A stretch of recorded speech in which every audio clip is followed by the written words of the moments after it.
ஸல்லல்லாஹு அலைஹி வஸல்லம் வெண்மையும் சிகப்பும் சேர்ந்த நிறத்தில் தங்களுடைய நிறத்தை உடையவர்கள்.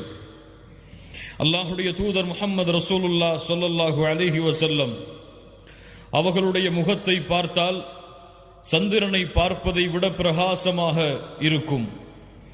அல்லாஹுடைய தூதர் முஹம்மது ரசூலுல்லாஹ் ஸல்லல்லாஹு அலைஹி வஸல்லம் படர்ந்த நெற்றியுடையவர்கள், அடர்ந்த புருவத்தை தங்களுடைய கண்களுக்கு மேல் கொண்டிருப்பவர்கள். அல்லாஹுடைய தூதர் முஹம்மது ரசூலுல்லாஹ் ஸல்லல்லாஹு அலைஹி வஸல்லம் நடந்து சென்றால் அவர்களுடைய நடையில் வீரம் இருக்கும், வீரத்தோடு பணிவும் சேர்ந்து இருக்கும். அல்லாஹுடைய தூதர் முஹம்மது ரசூலுல்லாஹ் ஸல்லல்லாஹு அலைஹி வஸல்லம் நடந்து சென்றால் ஒரு மேல் தளத்திலிருந்து கீழே இறங்குபவர் எப்படி நடந்து வருவாரோ அல்லாஹுடைய தூதர் முஹம்மது ரசூலுல்லாஹ் ஸல்லல்லாஹு அலைஹி வஸல்லம் அப்படி நடந்து வருவார்கள். அல்லாஹுடைய தூதர் முஹம்மது ரசூலுல்லாஹ்